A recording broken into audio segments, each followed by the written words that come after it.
les allergies, quand on prend la fréquence des allergies à l'heure actuelle, on considère que les gens nés après 1980, il y en a 30% qui sont cliniquement allergiques. Clairement, c'est devenu un problème de santé publique parce que ça touche tout le monde. L'intérêt de mesurer, c'est si vous êtes allergique, c'est intéressant.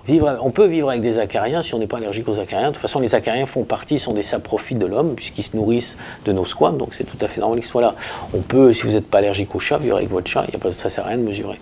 En revanche, si vous êtes vous-même allergique ou si vous avez un enfant qui est allergique, ça peut être intéressant tout à fait d'aller mesurer l'exposition aux allergènes parce qu'on peut très bien être allergique au chat, sensibilisé au chat et sans qu'il y ait de chat à la maison. Parce que j'ai expliqué que c'est une protéine qui est dite ubiquitaire, c'est-à-dire qui se promène partout, on la trouve aussi dans les classes et donc on peut très bien avoir des asthmes au chat sans chat. Donc c'est la même chose, c'est intéressant de savoir si on est exposé aux acariens.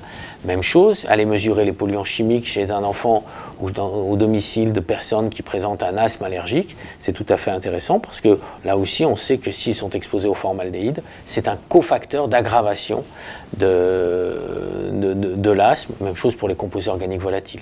Donc je crois que c'est intéressant à condition que ça ne soit pas fait de façon anarchique, que ça soit vraiment plutôt pour les gens qui sont allergiques, les gens qui sont malades, qui ont l'impression d'être malades à cause de leur maison, et ils doivent aussi en parler à leur médecin. Parce que je pense que c'est très important d'avoir le point de vue, et donc nous c'est comme ça qu'on a développé les conseillères en environnement, c'est qu'il faut effectivement que les médecins soient impliqués dans cette démarche.